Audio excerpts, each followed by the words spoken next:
Welcome to Doing the Most, the series where we talk about the misadventures of entrepreneurship. I'm your host, Georgie, execution strategist and serial entrepreneur. This series is here to get real about what entrepreneurial life truly looks like. We are driven, persistent, hardworking, ambitious. We are human, and these are our stories. Please note, all Season 1 episodes were previously recorded for our video series.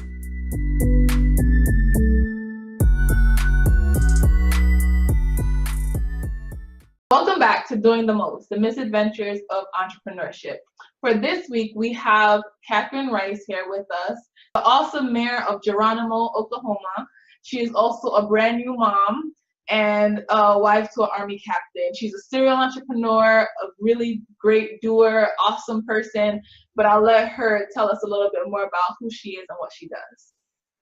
Yeah, hi everyone. So my name is Katherine Rice. I'm the mayor of Geronimo, Oklahoma, and I also run a technology company called Future of Fun, LLC, and we pretty much do anything that involves virtual reality, 360 film and video. It's more of like a futuristic marketing company. And just like what was mentioned, I am a new mother. I gave birth to my daughter September 1st. And thank you. And yeah, I guess that's it for a quick bio of me. Oh, I'm also a spoken word poet. And a few years ago, I got semi-famous for this project that I did called Poetic Change, which focused on using arts to help people heal and help people connect. Nice, awesome. So to dive right in, the topic that I want to talk about the most is your journey to becoming mayor, right? A lot of people might be watching this and like, wait, she's like super young. She looks not like what we would think of as a typical mayor. And, you know, I'm really happy that now the idea of what a mayor is supposed to look like has been shaken up so much. The idea of what a governor, president's, like so many different roles have been shaken up. But can you talk a little bit more about your journey to becoming mayor? Yeah, so first I want to say politics was not planned. The way that it started was I was working for a client out here in Oklahoma, and that client is born and raised in the neighboring town, and we were joking, making small talk just about things that we had heard on the news. And I noticed that the town that I had recently moved to, which was Geronimo, was advertising that they needed a new mayor, that, you know, they were encouraging people to apply to become mayor. And I thought that was interesting because where I'm from, a larger city, so I am originally from Tampa, Florida. And I've spent most of my adult life up in Boston, New York, most of the Northeast region. Like the big cities. Right. And up there, they kind of try to keep people out of politics. Yeah. So, you know, you don't know when races are. So to hear that they were advertising for people to actually sign up and become involved in their community, I thought that was extraordinary. And that's what I was talking with my client about. And that client, as I said earlier, born and raised here, thought my perspective was interesting, and started asking me what were some things that I would change if, you know, like if I were to run. Again, this is all just small talk. It was all hypothetical. So I thought, but little did I know that my client was actually interviewing me and that he was more connected than I thought he was. And so after I finished up the job for my client, he had called some of the business owners out in Geronimo, and was pretty much like, hey, you know, I know this person who I think would be a really great fit. I'm going to send her your way. And when she comes to you, try to convince her to run. And, you know, feel free to ask her the same questions. And so after I finished up, you know, sent for the final invoice payment, my client was like, I want you to meet these other people. They're awesome. And because my client was a retired general, and he's now one of my mentors, of course I'm going to say yes, especially if it's people who he thinks I should meet. So I went and I met other business owners out in Geronimo. They asked me similar questions, and then after that, they had given my phone number to some of the previous mayors out here. And before I made it home, I got a call from one of the previous mayors encouraging me to put my name in the hat and run. And so, yeah. and so by this point, like I already have huge community pressure to to just put my name in the hat and run. And because also out here, one thing that I thought was interesting, it was free to sign up to run a political race. Now, most places you have to pay. Right. or you have to collect a number of signatures. I didn't have to do any of that. I pretty much just had to go down to the election office and just sign my name and prove that I was a Geronimo resident. And so that's what I did. And I thought that there was no harm there. I had nothing to lose. And that people thought that I had good ideas. And so my purpose was to help the ideas that I had spread. It wasn't necessarily to win. Now, I'm competitive. I'm going to try to win. But my goal was to just mainly spread the ideas that my mentor and his community had wanted me to spread, which were my own ideas about how to make Geronimo a better place and more welcoming for the community. And yeah, so that's how I ended up running. And then because previously I've had some, some campaign experience. Like I've worked on other campaigns. I've also consulted for some campaigns, and I've been the communications director for some economic development companies. Previously, I reached into my network, and they helped me create a strategy that ended up helping me win. And then as far as fundraising, I know some influencers, and so I sent them a tweet, and they tweeted it out, and I ended up raising just under $1,000. We didn't want to go over 1,000 because once you hit 1,000, you have to. It gets more complicated when it comes to campaign finance. And so, we raised just under 1,000 from private individuals. And I went out and did my best to meet everyone in Geronimo in person. And that's kind of how I started running. That is amazing. Like literally just someone kind of interviewing you and putting you up to it. And like, it's crazy how a lot of times people think you make decisions because they're pre-planned and you've been overthinking about it and you were saying, okay, I'm going to become mayor, but it was just synergy. It just made sense. Someone felt you were a good fit. They talked to you about it. They wanted your ideas to spread. And then a couple months later, a couple years later, you're now the mayor of a whole town. That's really amazing and really, really inspiring. And it shows you the power of kind of your network and connections. And just when people see you're doing great things, they'll just automatically kind of refer you for even more greatness and even more opportunity. Yes. My next question dives into a little bit of, your personal life now. So you said you recently had a baby. So what is it like kind of like balancing being mayor and mom? And you said, your husband is in the army. So I'm pretty sure he has to go away sometimes, different countries, overseas. So like, what is that balancing act or that synergy? Because I like to call it work-life synergy, but like, what is that act? What is that like for you? Yeah, it's difficult, but it's a welcome challenge. I'm very glad that that I did have my child. So starting off, for the majority of my pregnancy, my husband was actually deployed. And so I didn't really let people know that because I'm also a mayor. And some of the things that I'm, like when it comes to politics, not everybody's going to agree with you. Definitely. Right. So, and I do live, I do live out in a rural country, or a rural city. And so, yeah, I guess for 5 months of the pregnancy, he was gone. And that was really tough, but it allowed me to cultivate a larger village. And so I don't like to ever appear weak. I don't like asking for help.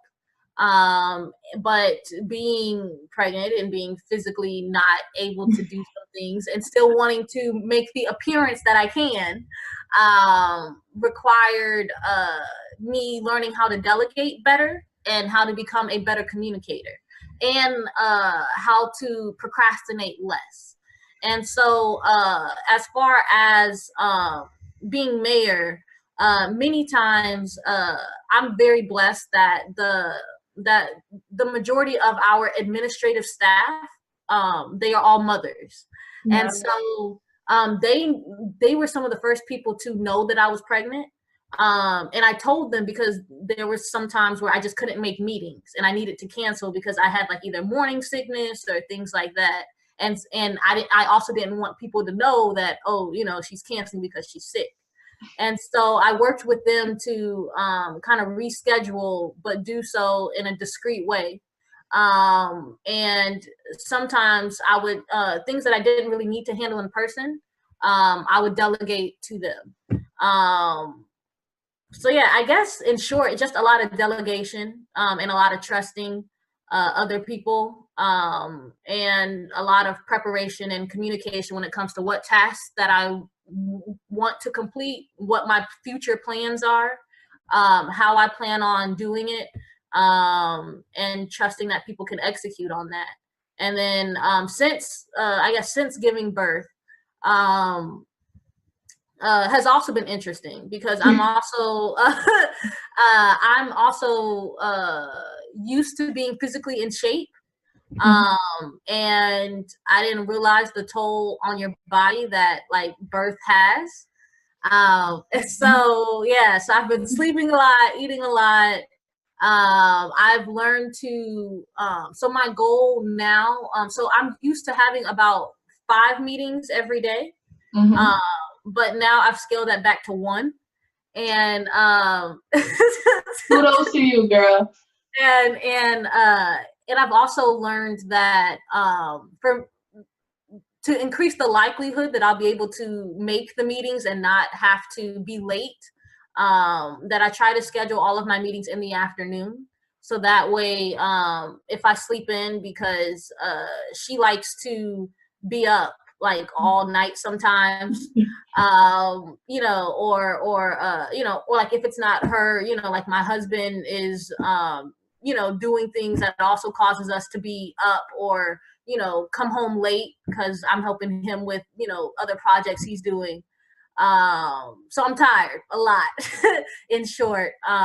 So just learning to understand myself and being softer on myself. Because I have high standards, I've had to lower those a bit, and just give myself grace, and be real with what I can do, and be comfortable with becoming this new person. I think sometimes like we get stuck on the idea of who we're supposed to be, and like what others think of us. And, I've learned to find freedom in letting those ideas go, and just focusing on what is. And the reality of what is that, right now my capacity is I can only do 1 meeting a day. It typically has to be in the afternoon. And I may have to cancel that, depending, like if my daughter needs more attention. And when it comes to, so I also tend to write all of the legislation for the town as well. Okay. Which is really the city council's job. But so in our rural community, being a politician, it's a part-time job. So pretty much everybody works during the day. Like everybody has a full-time job. Like I typically do my technology job, my city councilors, They do, trade jobs, or they work in the medical field. So they're also busy throughout the day, and they also have families. Yeah. Like I was the only one who didn't have children.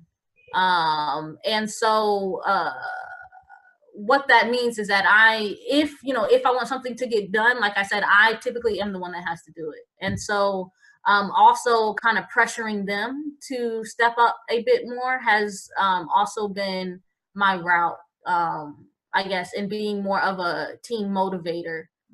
So that way we can continue to get stuff done for Geronimo, because I'm not Superwoman, and I shouldn't have to be.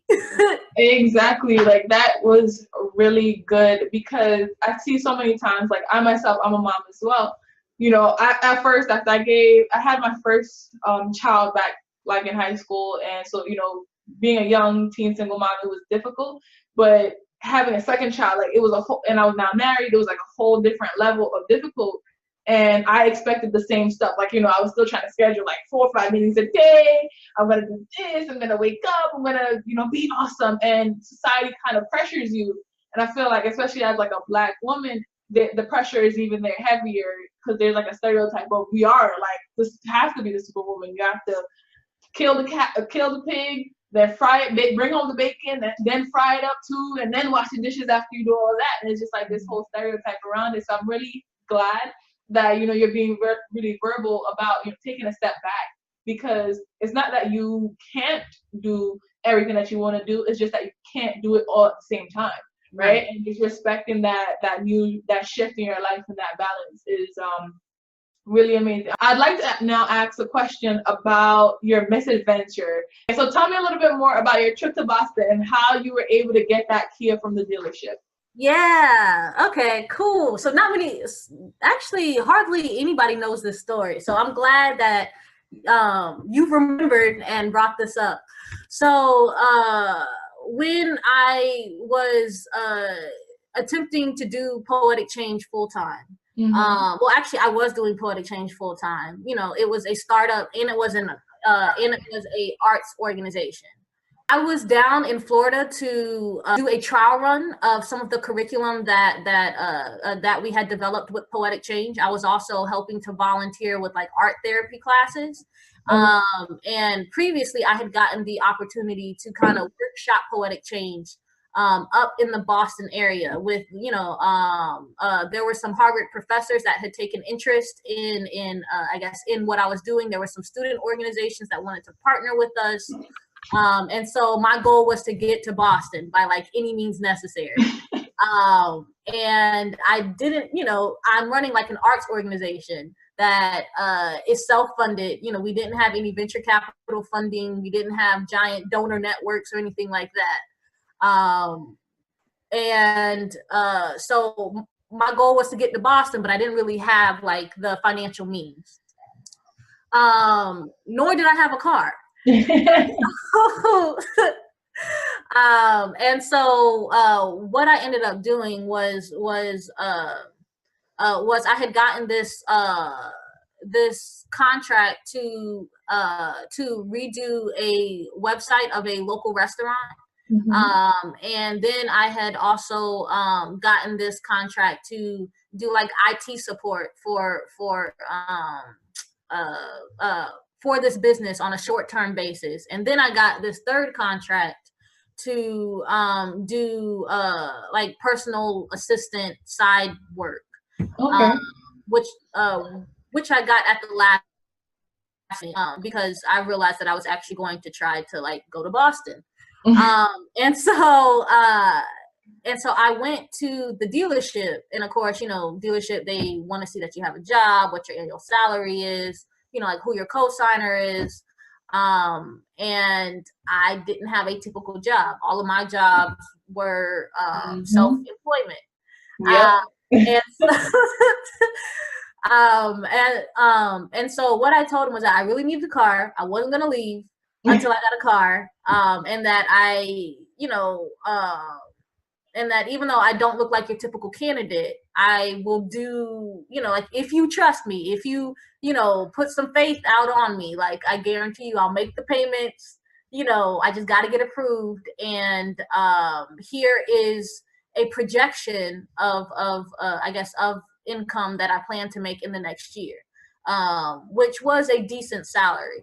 And so I showed them all of the contracts, and I even let them talk to some of my clients, who I had booked. And everyone but one salesman had like given up on me.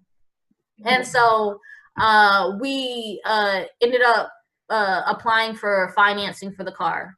And I tried to have my husband, or he wasn't my husband at the time, but I tried to have, I guess, my future husband as my co-signer. And because he lived in another state and also was in the Army, they didn't allow him as a co-signer. So anyways, we kept trying.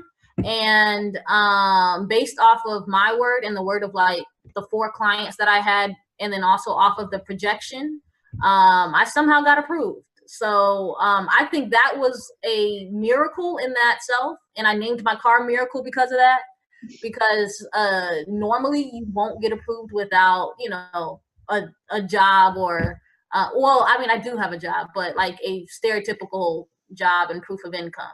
Because usually to get approved for a car loan, you need a typical job at the very least. Mm-hmm. And you know, and decent credit. And I did have some decent credit because I had I guess just built it up in that short time. But yeah, so I got the car. So I was like, great, I have a car, but I don't really have money for gas. Like, I ain't tell, you know, the dealership people this, that like I'm really just running on, you know, hopes and dreams right now. So so I got the car, didn't really have money for gas, but you know, but one of my friends who I was rooming with just donated some money for gas for me. And so I packed up all my things and I went to this crowdfunding festival that was about 3 hours north of where I was staying. And this was all on my trip out of the state. And so my plan was to go to this crowdfunding festival, which was like 3 days, and raise the rest of the money that I needed to go to Boston.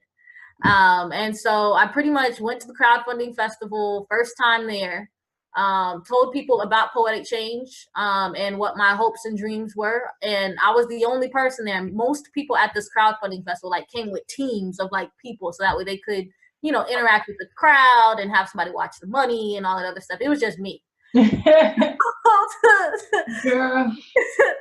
And so some people, well, many people actually liked what I was trying to do with Poetic Change, and they also felt bad that it was just me. And so I got random people who, you know, I guess who I had met at the crowdfunding festival. They decided to volunteer with me, like over the course of 3 days. And I have a picture that I can send you if you want to see it. But it ended up being from like just me trying to fundraise for Poetic Change to like 6 people. Wow. Yeah. Yeah. And, wow, and that like, is crowdfunding right there. You got the crowd too.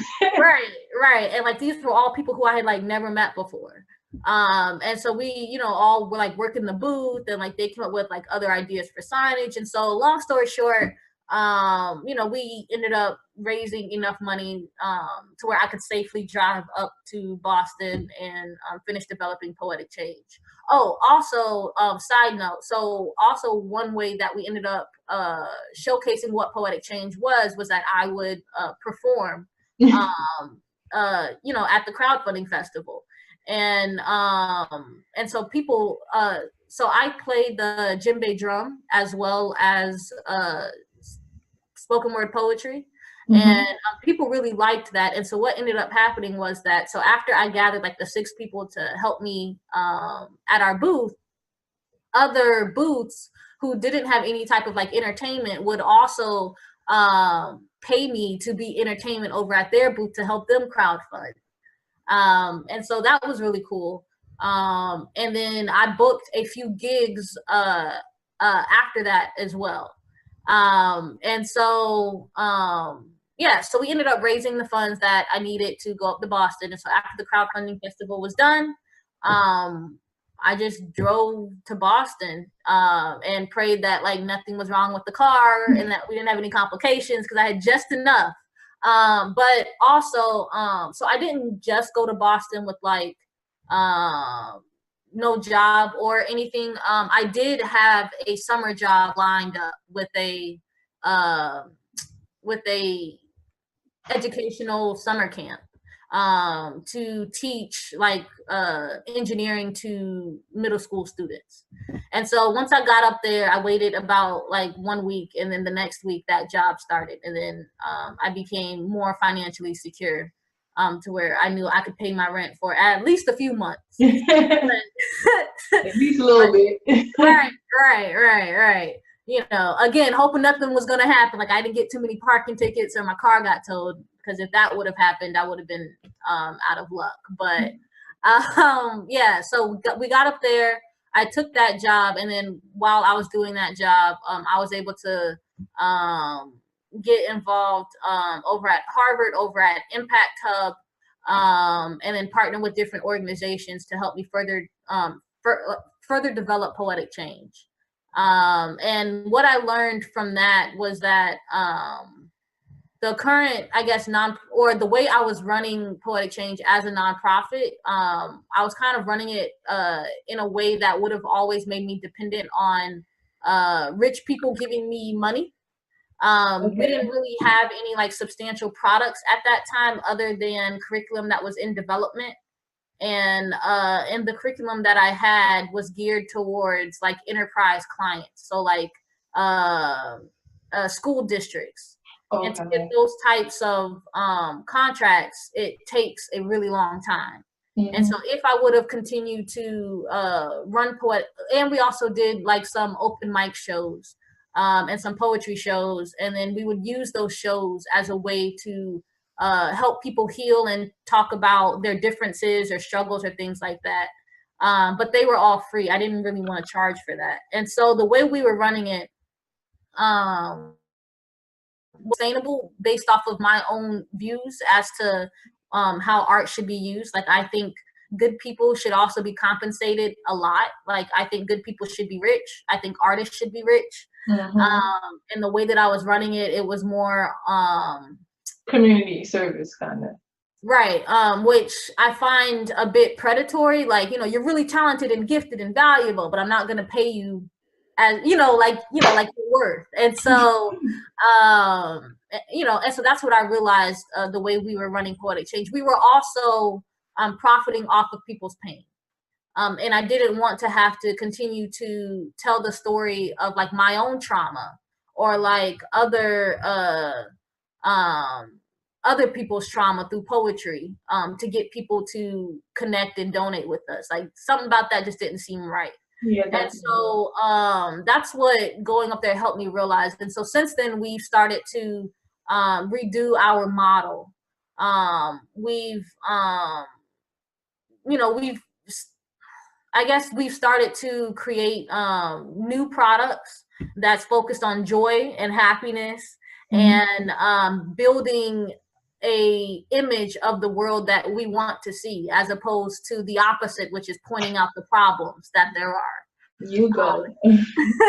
And so that's what we've been working on. And then I've also been working on myself by, giving myself the power that I want, and then also the financial backing that I want. So that way we don't ever have to be swayed by interest. And then once I get to a more comfortable place, which will probably be in the next 1 to 2 years, we'll start Poetic Change back up again in a more sustainable way with a better model of compensation.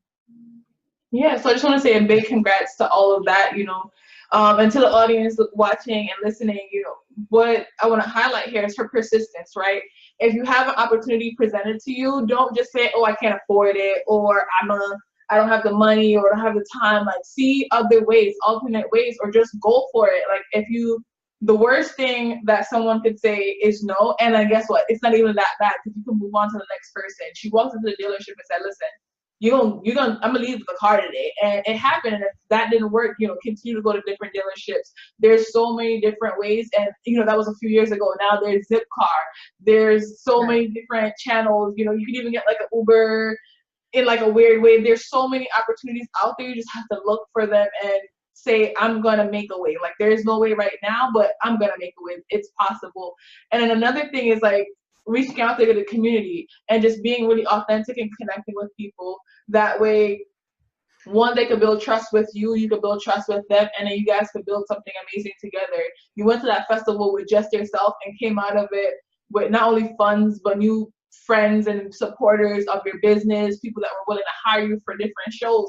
And that goes to show you, just going out there and say, hey, I'm here, this is what I do, this is how I do it, hire me or participate with me or support me. But if people don't know about what you're doing, how can they even support you? If you don't even start or try, how can they be your champion for you if you're not out there trying to champion for yourself, right? People help those who want to be helped. If you look like, oh, I'm sad Nancy or whatever it may be, like I don't want to take a chance because I'm too scared, then folks are not going to take a chance on you. But if you say, hey, I'm here, I'm taking a chance, can you support me? If you can't, can you tell somebody else that can't? So I'm really, really happy about your story. It's very humbling. And just as a last note before we end off today, what advice would you give other entrepreneurs, dreamers out there that are either stuck or haven't even started yet? Like, what advice would you give to them? I would say follow your gut, and then also find what works for you, right? Like, everybody has an opinion. Some people will tell you, if you have an idea, then you need to follow it full time, right? But we also have bills to pay. Like, I'm not rich. I don't have, like somebody giving me money to pay my bills. So, if that means that like you need to take a more flexible job that pays less, but still gives you some type of safety net. So that way you can, go off and like develop your idea. That may be, like the route for you. If you're gifted with the network to go and raise venture capital funding, kudos to you. I wasn't that way. But again, like, follow your gut, because, whatever that inner voice is inside of you, I found that to never be wrong. Even with some of the decisions that I've made that, if I would have told people I was going to make this decision, everybody would have been like, no, especially with the car, with randomly moving to Boston and not knowing anybody, with going to a crowdfunding festival that's multiple days by myself with a new car, those decisions, if I would have told someone beforehand, everybody would have tried to talk me out of. But I felt deep down that I needed to do it. And all of those experiences have led to making me prepared for the jobs that I hold now, such as, being mayor, such as running a successful technology company, such as being stable, now with a family that, that I wouldn't trade for anything. All of those crazy decisions have made me, value people, trust in myself. And I think those are the two basics of doing anything great, which is valuing people and trusting yourself. So awesome. Thank you so much for your time, Mrs. Katherine Rice. And again, folks, if you want to learn more about her information will be in the comments and the caption section. And check her out. She's doing great work. Follow her journey as mayor. Follow her. Support her technology company, hire her for some VR and 360 resources. I love the photos that she posts when she takes these like 3D 360 photos. They're amazing. So, continue to do that great work. Keep doing the most at your own pace, of course. And thank you so much for being here. Yeah, thank you.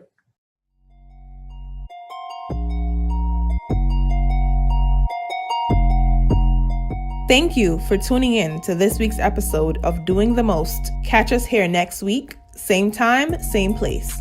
If you can't wait, head on over to doingthemost.xyz to stay connected.